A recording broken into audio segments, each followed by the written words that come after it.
your home for all things Astros. With your hosts, sports writer Geoff Balke and Astros broadcaster and former third baseman Geoff Blum. Now, here's Balke and Blummer. What is up, Astros fans? After a short vacation, we could spend some time grieving. We're back with episode 98 of the Believe in Astros podcast on the Believe Podcasting Network. I'm Geoff Balke, alongside my partner, Geoff Blum. There's a lot to discuss, so we need to get at it. Good morning, Blummer. How is your offseason treating you so far? It's good. It's really good. It's a little crazy, but it's always good to be a little bit crazy in the sense that everything I get to do has to do with family. So I've been grateful for that opportunity and just kind of lay low. I mean, I've been actually exercising the opportunity to take naps, which is kind of nice. Man, Blummer, let me tell you something. There are rarely things as good as like an afternoon siesta. Just a nice little afternoon. I'm tired. My wife and I went to Washington, D.C. to visit her aunt. We were there like 3 days. Every afternoon, it's like, we're going to rest for a little bit. It's just halftime. Exactly. You got to get that disco nap in. So you're ready for ready for the night. We should mention pretty good Houston sports weekend. Oh my gosh! The Rockets have won 6 straight. I'm wearing my Dunkstronaut hat, which, by the way, the Rockets should turn this into their logo. This is absolutely spectacular. I mean, it's strong. It really is. And then the Texans won. C.J. Stroud is now in the conversation for MVP. That guy's crazy good. And hey, the Dynamo are in the semifinals of the Major League Soccer playoffs. So pretty good sports weekend all around. And now we've got the news. As of yesterday, the Astros have hired Joe Espada, promoted him from bench coach to their 20th manager to replace the retired Dusty Baker. Before we dig into Espada, I think we should just acknowledge the fact that Dusty Baker, what a career for this guy. We haven't really had a chance to talk since he retired. And I mean, just an icon of the game, and really such a perfect guy to push the Astros through a really difficult time for the organization. So, I mean, congrats to him, right? No, that was a great move, great hire by Jim Crane at the time. Like you're saying, that 2020 season was highly controversial. Yeah. Some tough decisions were being made, and Dusty Baker was the hire, and he did a great job of being the front man for a team that really needed the deflection. And it's because of his stature in the game, his compassion for the game, his empathy for what guys are going through, and the ability to go out there and answer some tough questions. I think he did a wonderful job.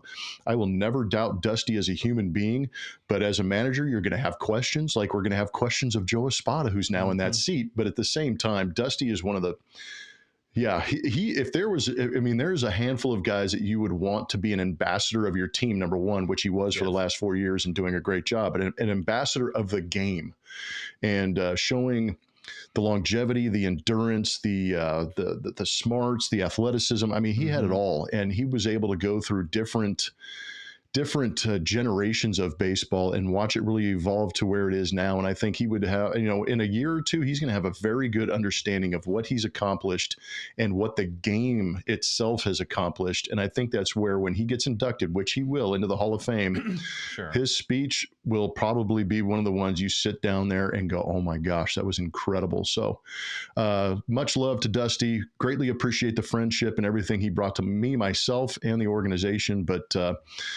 he's a phenomenal human being, and he deserved everything he got, and I'm glad he got that ring with the Astros. And certainly the coolest dude ever. I mean, nobody will ever match that. Yeah, you're not going to. Yeah, you don't make him cooler. Just go. That ship has sailed, man.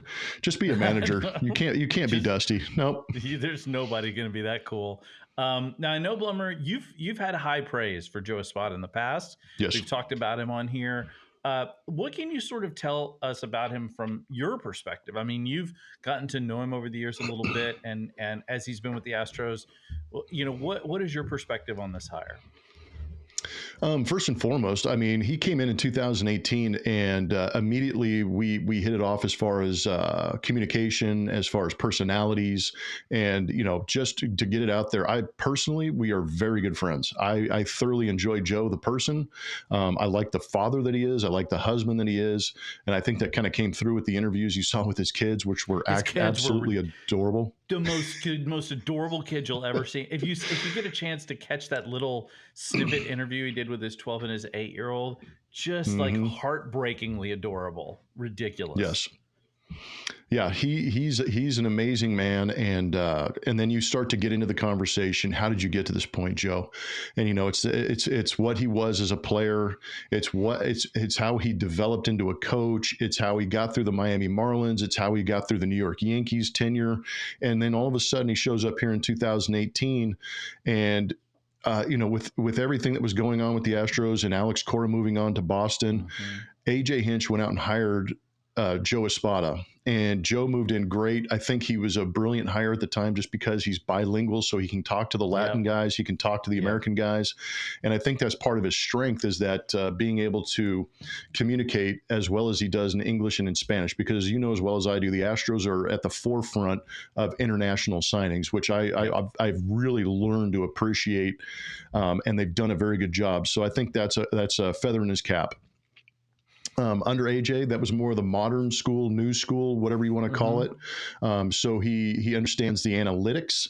He understands how to apply the analytics to the game, but he also understands how to use his mind and his heart and his eyes to manage the game as well. So if he's able to put those two together and go out there and manage this ball club, it will be great, because Dana Brown, who has high praise of Joe Espada, feels the same way. And remember, Dana Brown is a scout before a GM. Now he's a scout that is a GM.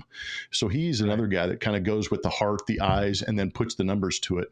And I think that's really going to benefit Joe.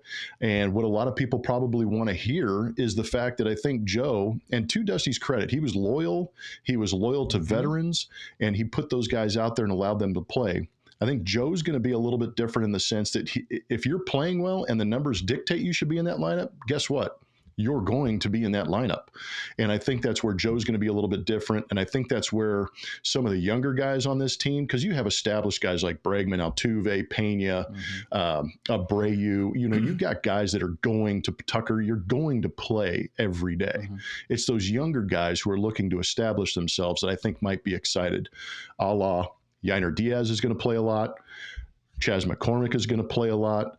And I think that's where Joe's really going to do a good job is managing that clubhouse and managing that roster to put the best team out there every single day. Yeah. And you and I have talked about that quite a bit.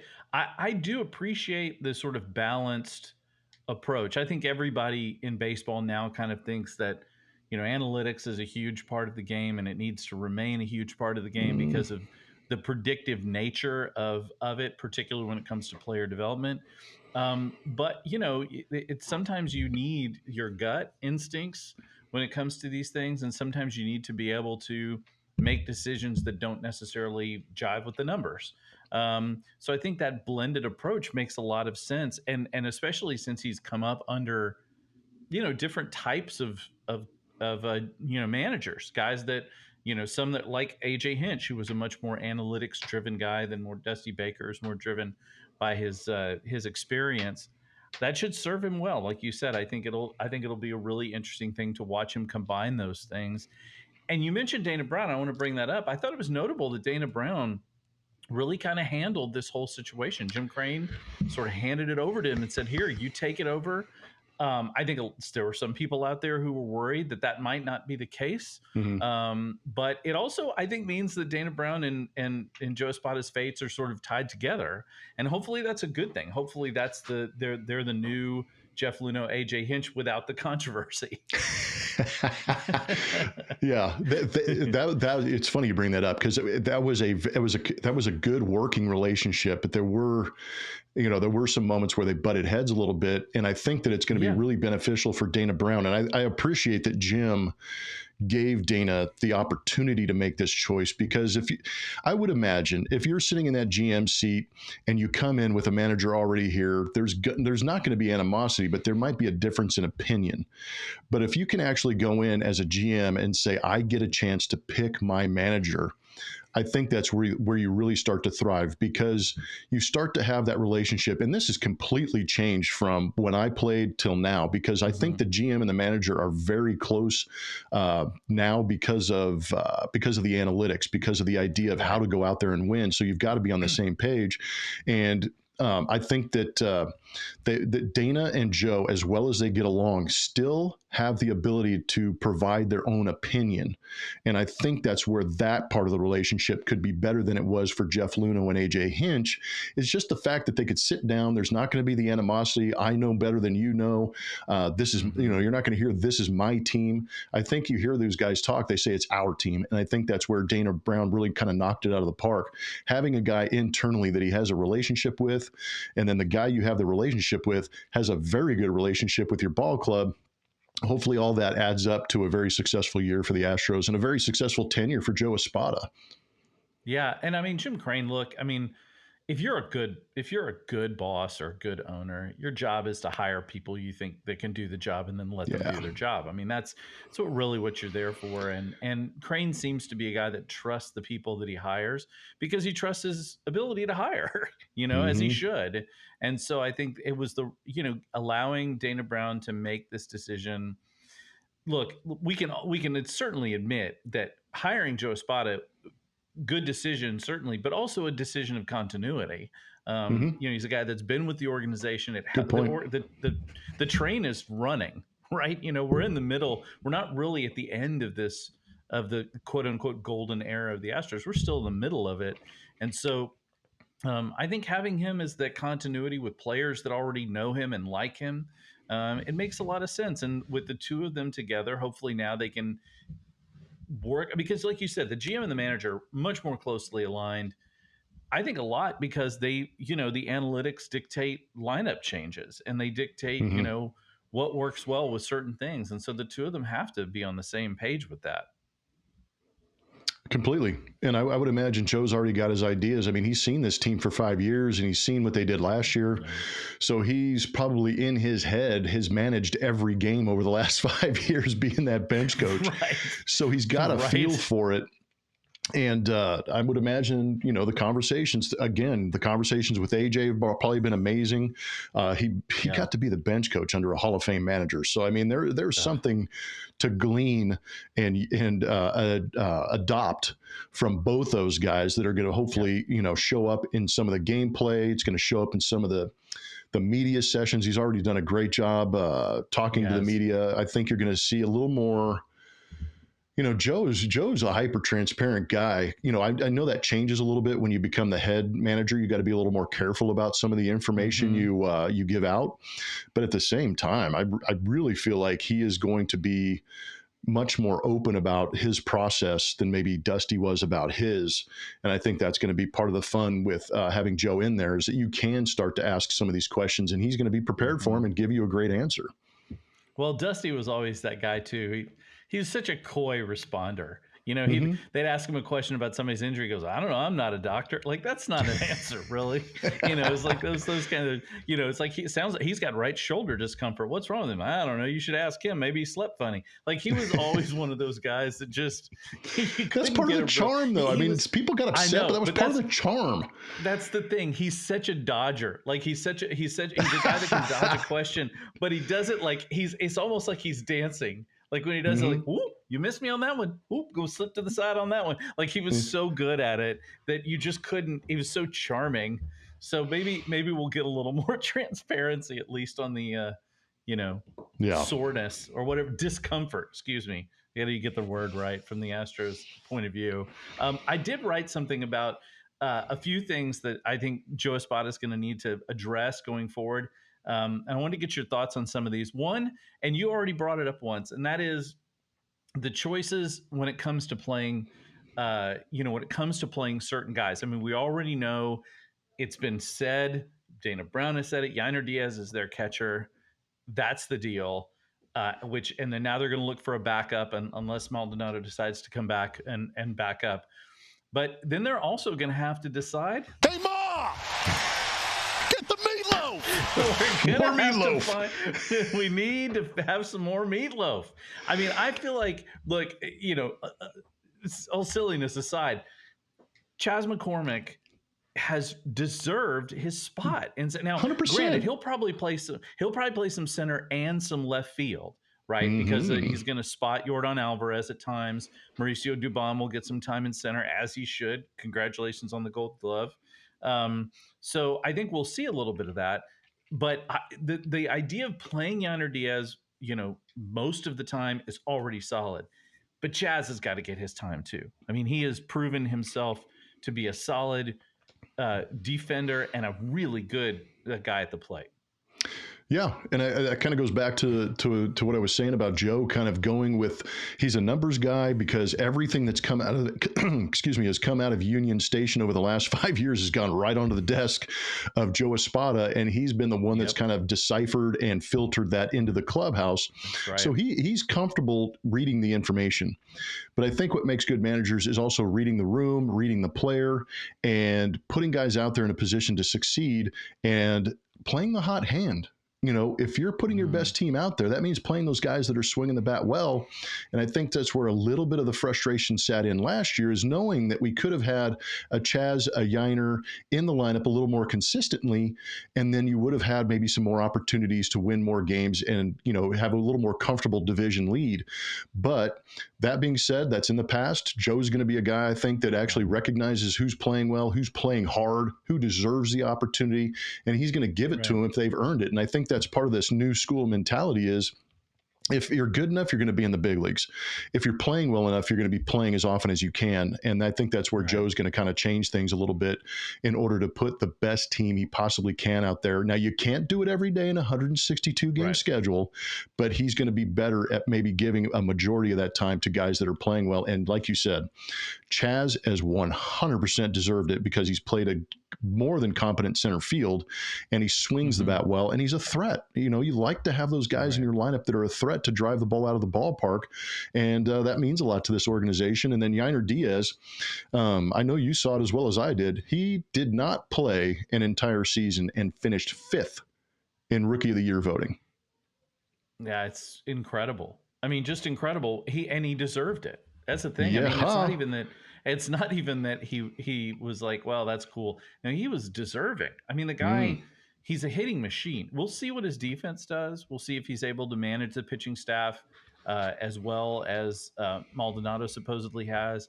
We'll see if his defense can, he's got that strong arm. Can he make the good decisions on the field? But man, in the batter's box, that guy is, you just got to have him in there as much as possible. And Chas, same way. I mean, Chas was third on the team in OPS. I mean, this is a guy that, for the season, and I mean, that's a guy that really wasn't playing full time, particularly early on in the season. So yeah, those guys have just got to have time. And it brings up another point that you and I talked about, which is stabilizing the batting order. You talked about this quite a bit, this idea of not just, am I going to play from day to day, but where am I going to be lined up? Who's going to be in the 2 spot? I mean, we know Jose Altuve is the leadoff guy. We know that. Beyond that, do they line up Alvarez and Tucker back to back, even though they're both lefties? We don't really know. And that was part of the issue last year. There was a lot of this sort of it was a very stable lineup. And you got to wonder, will Joe Espada try to stabilize some of that lineup going forward, make guys a little more comfortable knowing where they're going to be every day? Yeah, and he's going to have that conversation with the players too, which I think is going to be very interesting, because I think he's going to be a little more player input type guy, and create the relationship there to be able to get those guys to be honest with him on where they feel comfortable being in that lineup. And kind of to your point, I hate to bring it up, but the Texas Rangers, they had a lineup that Bogey threw out there every single day. And if, the only thing that altered it was left-handed, right-handed, but he created, and part of having that lineup, you create a routine. Even if you changed up for left-handed, right-handed pitcher, you created a routine. And when you create routine, you know how to prepare for it. And I think that's where the Rangers kind of settled in and their lineup did so much damage. Yes, they're very good, but to your point, they understood their position in the lineup and what that meant and how to get ready for it. And that obviously propelled them to that World Series championship. And I think that's where Joe might bring back some of that idea of, this is your spot in the lineup. We're going to go with it until you prove to me you shouldn't be in that spot, and then we'll make the adjustment from there. But I want you to create that routine and that sense of comfortability, hopefully. Yeah, and going and talking about that too, we also have to, and another thing I wrote was that we have to think about how he's going to manage workloads. I think it was pretty clear that Jose Abreu was better this season when he had time off. They finally rested him. I mean, he's an Iron Man, right? He plays in every game. But last year he was struggling. They put him on IL, whatever they call it now, and let him just rest for a little while. And when he came back, he was just markedly better, right? And then you start thinking about guys like Jose Altuve, who's going to be 34, or Justin Verlander, who likes to pitch every 5 days, but it's a little bit better every 6 days, right? So I think it'll be real interesting to see how he manages the workload of those guys, especially the older guys, who giving them the time off they need, but balancing it with getting them in the lineup as often as possible. Yeah, and that's another thing about Joe being there over the last 5 years, is that he's had 5 years of watching Justin Verlander, experiencing Justin Verlander, so he's going to know how to massage the situation with him and have that dialogue. Keep in mind too that if Justin Verlander gets to, I think it's 140 innings in this during the season, that third year of the contract kicks in. So I would imagine JV is going to be saying, I'm going to take the ball every 5 days to get to that plateau. And you mentioned Espada talking to him, but also JV probably is going to trust him a little bit as well. That's what you hope. That's the key word. Yep, you're right. The trust. You got to develop that trust, and hopefully he's done that over the last 4 or 5 years. But yeah, I agree that he's going to have to manage that workload because the team is getting older. But that's the idea of Dubon too, man. That guy was in the running for a Gold Glove at second base. Eventually won it as a utility guy, but he played 65, 66 games at second base and was in the running for a Gold Glove. So he will be able to give, if Yordan is in left field playing in the position, then you can DH and Jose Altuve, and that's how you manage that workload, to your point, and put Dubon at second base. But now they're going to have to find possibly somebody who can play the left side of the infield, because I think that's where Dubon, it's not his best or his strength. His strength is center field and second base, maybe a little bit of shortstop. So find that utility guy that can maybe play some outfield and third base corner. And what about maybe finding that other utility guy that can play first base and some outfield? That might go to your point about giving Abreu some days off during the week. Right, exactly. I think that's all part of, I think, this off season of figuring out how to fill in those pieces. And speaking of that, Joe Espada is going to have to start figuring out how to handle the starting lineup. Look, at some point, there is a possibility that by midseason next year, the Astros could have 8 starters on this team. They could have 8 starting pitchers. Yeah, July, we keep hearing about Luis Garcia and Lance McCullers Jr. coming back, and oh my gosh, you're like, And that does not even count Spencer Arrighetti, who should be considered. He's going to be a big piece in spring training. Going to get a shot. Yeah, he's going to get a shot. So you're going to have to figure out how to juggle at first, I think McCullers and Luis Garcia, they're not going to be back for at least the first couple of months of the season, maybe 3. We'll see. So you're going to have to start thinking about it. And by the way, Dana Brown needs to think about it. Can you move a couple of these guys into the bullpen, at least, temporarily? Hunter Brown? Right. Hunter Brown is a guy that you start thinking, man, maybe he's legit. He comes in, he fired away in the playoffs. He was good at it. He looked good. For me, he looked great. He looks good as a starter. He looks good as a reliever. I think you almost have to wait and see what he develops into. Because right now he could do both. Right.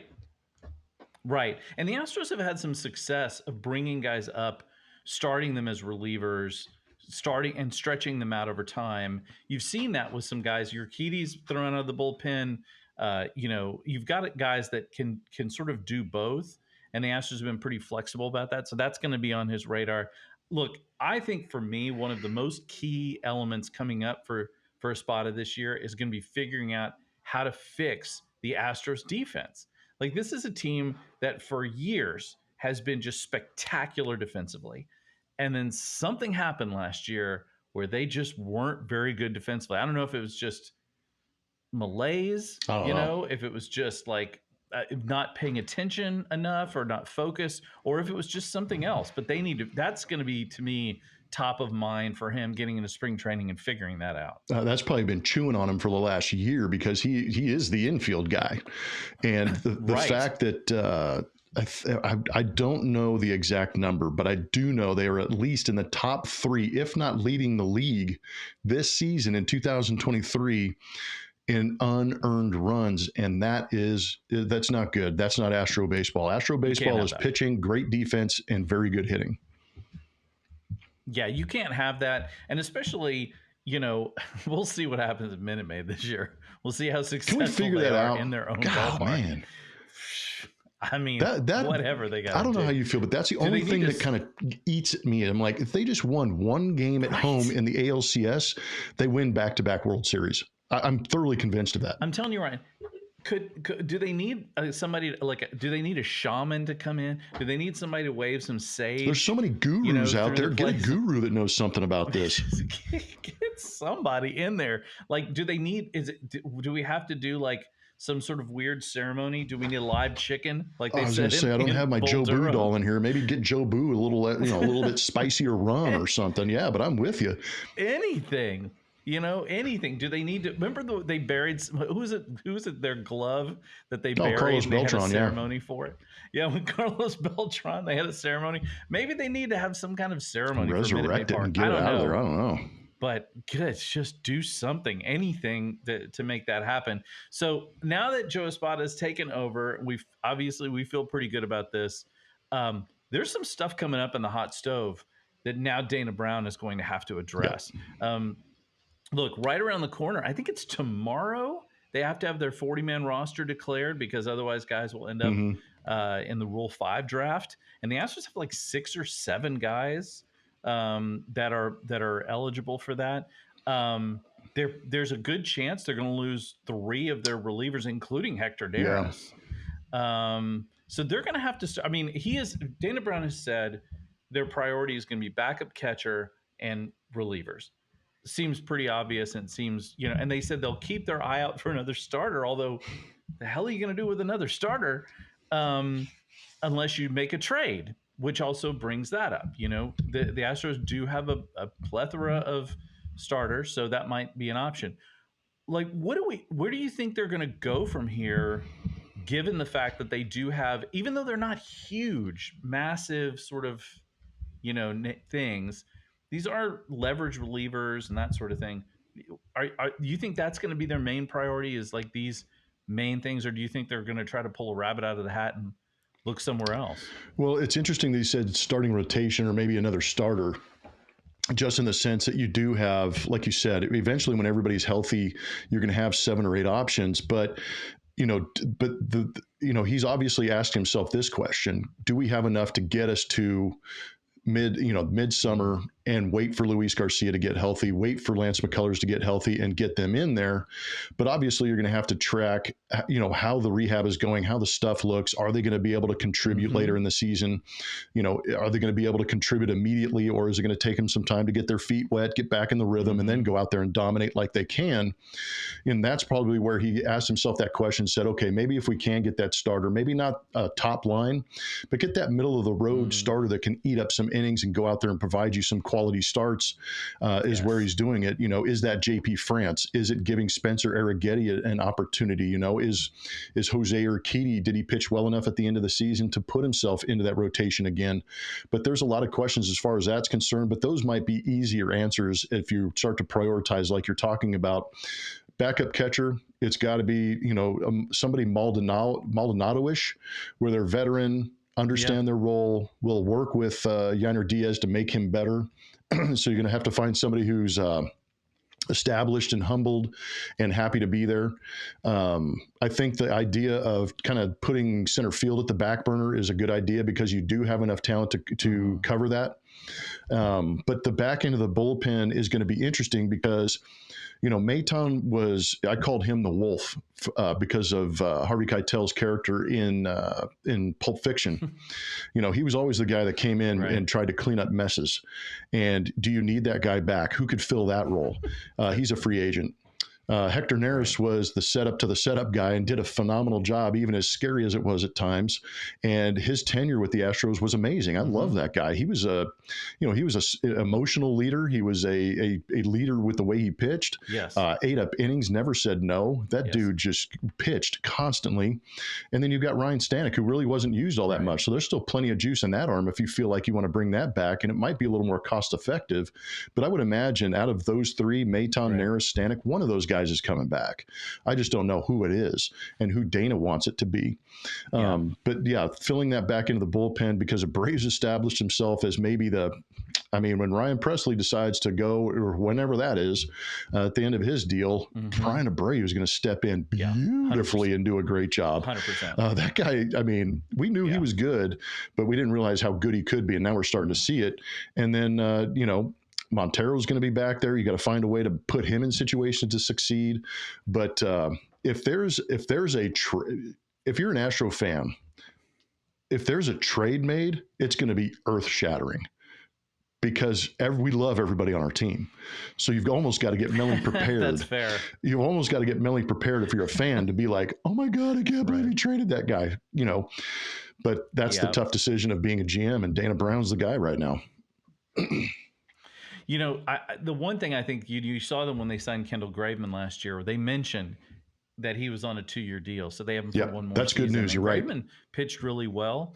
He pitched really well. He's a good high leverage guy, kind of Brian Presley-ish in that sort of in his approach. So he certainly will help. But I agree with you. I think one of those three needs to come back. To me, I think it's Neris is going to be too expensive. I totally agree. I think he's going to be too expensive. I think, they should have given him Montero's money, but nevertheless, I think that's the deal. Montero got Neris's money. But also Neris is older too. So and Stanek, I think, may have just gone past his time. I think Phil Maton's the guy they probably need to target. I think he's a relatively affordable option, and he's a different type of pitcher. He's not a power arm. He's a guy that throws the breaking pitches and some off-speed stuff. And that's a good, it's a good contrast to the guys that they have. Yeah, isn't it funny, like we talk about in the NFL, thunder and lightning, as far as like the two-man running backs or the backfields? Yes. Maton's that guy. He's, instead of being power, he pulls back on the throttle a little bit and is a nice little offset to a lot of velocity. Yeah, he's the shake and bake. Yeah, no. You're right. I'm going to start doing shake and bake. I don't want to start getting into that now. That'll take us down a bad path. So one thing, no, you and I especially, we'll get off. All of a sudden, we're 12 again. Exactly. I will mention too that we're going to have there will be some negotiations this offseason for potential extensions, especially with arbitration hearings looming for some guys. I think I don't think Bregman's getting extended because I think Bregman wants to he wants to test free agency. I think it's pretty clear. Tucker, we've seen where that's going. Framber Valdez, I'm not sure, but do you think Altuve's extension gets done this offseason? He's got one more year left. I think everybody wants that guy to be an Astro for life. This would probably be the final deal of his career, given his age. Do you think that's something that gets done this offseason? I don't even think it's. I think it gets done. It's just it's a number and it's years, and there's several reasons I feel that way. And Jim Crane is smart. Jim Crane understands business. He understands making money. And sometimes you've got to pay your guys like Jose Altuve to put butts in the seats and sell jerseys. He is one of the more likable. He's one of the more successful Astros of all time. And I think he understands keeping him in that uniform allows him to retire as an Astro and potentially go into the Hall of Fame with that star on his hat, which I think plays well for both fans, and it plays well for both, concession sales and team store sales, because the guy is so likable and so loved here in Houston. But look at it from the angle of Jose Altuve. I am playing in a ballpark where my swing fits beautifully. I can turbo hook into the Crawford boxes. I can shoot gaps all over the place. I'm comfortable here. My family's established here. My daughters are going to school. And guess what? I'm going to ask you this. Where else could he play? It's a really good question, Blummer. And I'm glad you asked that question, because I'm not sure there's a great fit for him anywhere other than Houston. I mean, maybe Kansas City. Some random place. I don't know. Yeah. I don't know where he goes, it's a good question. And also, look, let's be honest. They talk about this in other sports. I think it's really true in baseball. He's got a game that plays as he gets older. Mm-hmm. He's not a guy that's necessary. I mean, look, he's like Ichiro, right? He can keep hitting the ball. He can keep putting the bat on the ball. He's got that kind of skill set. Maybe the power wanes over time, although, it's been pretty damn consistent. But I wonder where else he could go where it wouldn't be. I mean, the only one in my head that I thought of is like if he was going to leave, maybe Detroit. Yeah. Right. Maybe he could, maybe he rejoins AJ Hinch in Detroit. And finish where his idol, basically his best friend and idol played too, Miguel Cabrera. And it frustrates me to ask that question, because he is a phenomenal athlete, but there's so much bad information out there, and he became the poster boy of 2017 for some ungodly reason, and he gets booed everywhere he goes. I just don't know. The only thing that if he really wanted to screw things up and mess with people and troll the hell out of them is call Brian Cashman. I was just go right into the lion's den and be like, I'm going to be your second baseman. Just go right into the belly of the beast. Exactly. I will say this too, though. I mean, Altuve, never mind all this stuff that people said about it. He took it. Like he's handled it with the most grace I could ever imagine. It's unbelievable. It's just I can't imagine. I would have flipped out. Oh, dude. I mean, if I'd have gone into hiding, I'd have been miserable forever. So, yeah. I mean, so I agree with you though. I think his deal gets done too. I think he's going to retire an Astro. I think it's one of the safer bets you could probably make. Speaking of Detroit, I wanted to ask you about this. So do you know Jason Benetti, the play-by-play guy from the White Sox? I figured you might. I don't know if you saw this, but he's left the White Sox to go to the Detroit Tigers. And one of the reasons why he's done this, I really wanted to get your opinion about this because I thought you would have a fascinating take, is apparently the White Sox did not like him doing other broadcasts. He was doing college football. He's doing some basketball. And they basically told him he could only do X number of those games a year. Now, I know that there are plenty of announcers out there, yourself included, who've worked on other broadcasts. I mean, if you look at the Texans right now, Andre Ware, their color commentator, he does college football every weekend as well, in addition to his job with the Texans as their radio color guy. I find this to be shocking considering Benetti was hugely popular with the White Sox. He's a young guy. He's a guy that you could ride out your entire career with. He's on the Vin Scully arc. From Chicago. The fans love this guy. And he has to go to Detroit because of the White Sox not wanting to. That was shocking. Anyway, I wanted to get your take because I was very curious. No, it was shocking. And to your point, I mean, the interviews and the answers that Benetti is giving, he goes, I'm going to a place where they wanted me. And I was like, what? Right. He was, for those that don't know, Jason Benetti I don't know how many people knew this because he did such a good job. He's a born and bred White Sox fan. He is from Chicago. He got his dream job, and he got it because he is brilliant. He's great. He's smart. He's up on pop culture. He's got the references. The timing, the cadence, the appreciation for Steve Stone and his color guys that he's been working with over the years. Like he leaves space. And I've actually had the good fortune of working with him on a couple of Peacock broadcasts, and I've actually sat in on that White Sox that other broadcast that he does for that team. that I used to be affiliated with, and I've had work with him. He is excellent, as prepared as he is. I sit down next to him, and he goes, "This is your show," and then he starts the game, and you're like, "What?" But he does a very good job, and I understand from an ownership standpoint that you want consistency in your booth, but professionally, on my side, bro, I want to get out there. I want to do as many broadcasts as I can wherever I can, and it's only going to make me better the more work I get. And I don't have the ability to do basketball, football like these guys. I'm in awe of Joe Davis and Jason Benetti, Todd Callis, Robert Ford, that can go out there and just smooth transitions into other sports and do a great job. But baseball is so different in the sense of style and pace, and he's so good at it. When you do find that good play-by-play guy, I can't believe you let him go, because they're going to have a hell of a time replacing him as a broadcaster and as a person, because I know that fan base absolutely loved him. But that's kind of where I sit. And, to your point, and just to give you an example, is in years past with our broadcast crew here in Houston, we've had moments in scheduling where TK wasn't on a broadcast and Julia wasn't on a broadcast. It was just me and, whoever filled in, Eschenvelder or, some of the other girls for Julia.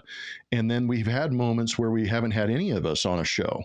And that was early on in like 17, 18. And Jim Crane actually stepped in and said, "Look, we are never going to have this again." He goes, "I need at least 2 of you on every single show." And that makes it tough for scheduling. But at the same time, he recognized, thankfully, that we're, the continuity and having us on the show brings more attention to it and gives a better product. But I think that's where, Jerry Reinsdorf might be. But we all know Jerry's very particular about how he wants his team run. And I would imagine he had a very, very large opinion in this position. But I don't think it was right. And Detroit fans are going to benefit greatly. And they're on this. No, they're moving I was up reading too. some of the. Yeah, they are. I was reading some of the story about this, and just I've heard a little bit of his stuff, because he does make such great pop culture references. He's he's very fast.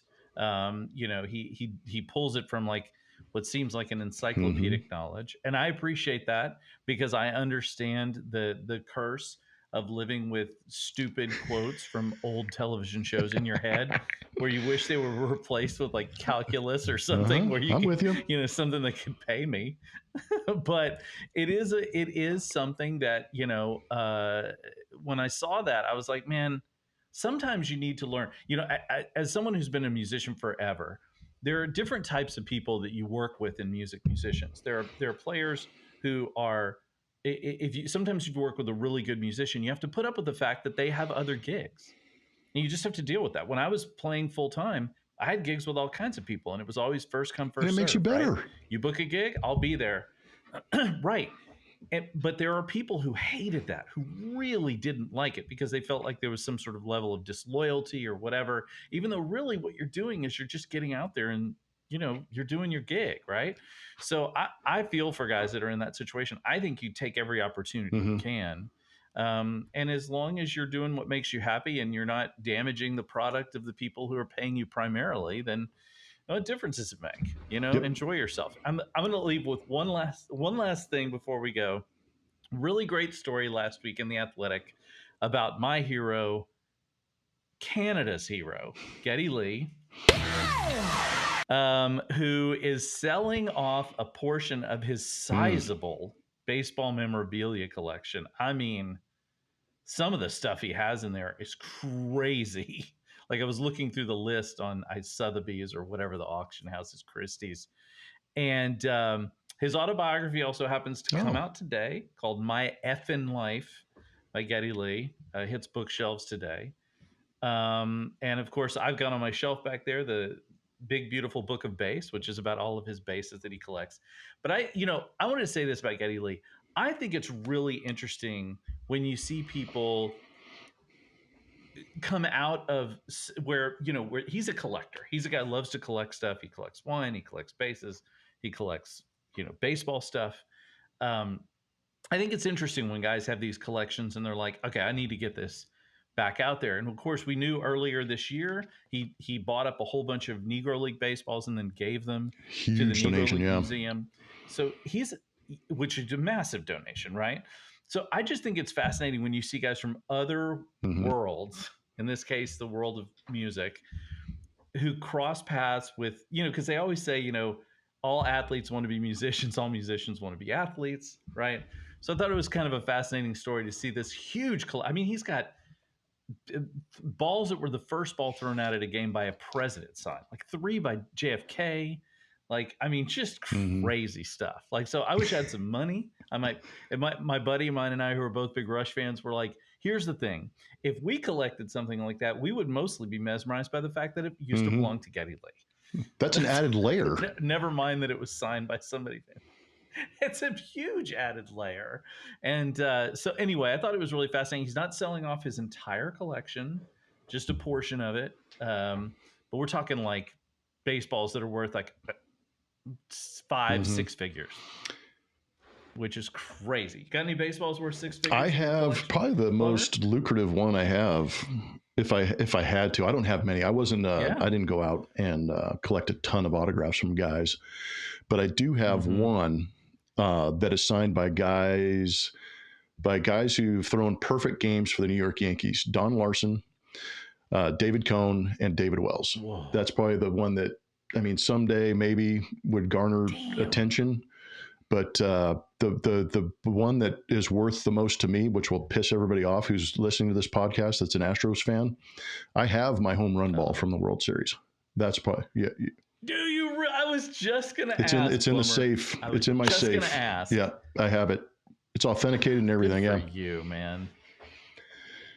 Good for you. I'm not mad about that. No, I've actually had offers on it. I would. I'm sure. I would keep that damn thing forever. I'd be like, see this? This is a home run baseball. Yeah. When my wife airs me out for not taking out the trash, I'm like, yeah, so what? So what, babe? Check this out. Look at home run ball. see, check it out, home run ball. Dude, that is awesome. I think that's the one Geddy Lee has that I think is fascinating is he has a baseball that he acquired that is the signature of every person who's ever hit 3,000. Who's ever gotten 3,000 hits, and he has. Oh my gosh, that's brilliant! Good for him. He's continued it. So he got Pujols. To sign. And that's one of the ones he's keeping. My best one is one of the basketballs that's back behind me. I will say, which was a gift from the Rockets actually, and it's the year that was Hakeem, Clyde, Rudy T, and Charles Barkley are all on that one. That's my best. That's probably my best memorabilia. I have some good baseball ones too, but that's got to be the top one. So it's always nice. Memorabilia is cool. No, I've got I've got a Tim cool Brown signed Raiders helmet. And then I went in on I have a Muhammad Ali signed boxing gloves. I was a big Ali fan. Come on. And I also have a signed picture like right as soon as you walk into our house. But I have a Heisman Trophy helmet that I think that has all of the Heisman Trophy winners from 1960 to 2010 or something like that autographed on there. Yeah, that one's awesome. Nice. I love that one. Well, you got some good stuff, buddy. I have one back here on the wall too. I don't know if it's probably not in the frame, but I have a Dr. J, Julius Erving, who. It was when I was growing up. He was my hero. It's an authenticated one from I want to say it was from the All-Star game in like 1996. Damn, that's awesome. Something like that. Yeah. So there's a few things. Look, memorabilia is cool. Sometime we're gonna have to have a show just talk about like some cool memorabilia that people have because I've asked people about their stuff and they're like, "Oh yeah, I have this from the."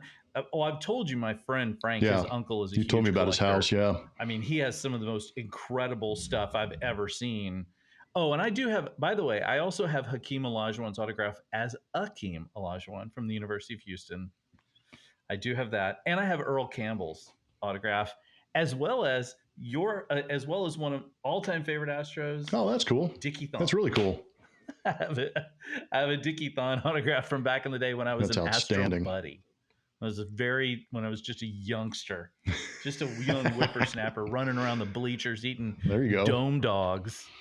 that floated around in that gray liquid. God only knows. I'll tell you, that's called intestinal fortitude. If you never had a dome dog back in the day, it did something to me. I don't know what it did. I don't know if it's good or bad. All right. Thanks everybody for joining us. Really appreciate it. Appreciate everybody tuning in and watching. I know it's a tough way to end the season. We all needed a little breather. Now we can dig into the hot stove and figure out what the Astros are going to do from here. Congrats, obviously, to Joe Espada. I think it's a really good deal. I really appreciate, Blummer, that you already were on his on Team Espada beforehand. I remember you telling me how you got along with him really well. So that should be great for you as a broadcaster, being able to have a good relationship with a guy who's. I'm absolutely looking forward to it. Yeah, it's only going to benefit me because I'm going to try and grease him for all the information I can get. Speaking of which, are you doing anything on the network this off season? Do you have anything going on there? We did a year in review show that I'm sure you've already seen, and I think it's replaying, every once in a while around 5:30 on Space City Home Network. There's conversations being had for the potential of off-season content. Nothing set in stone. Stay tuned. Great. Yeah. Let's hope it happens.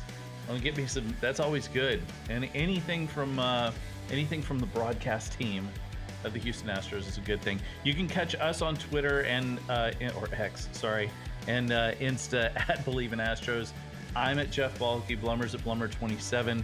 Thanks so much, everybody, for joining us. As always, have a great week and go Astros.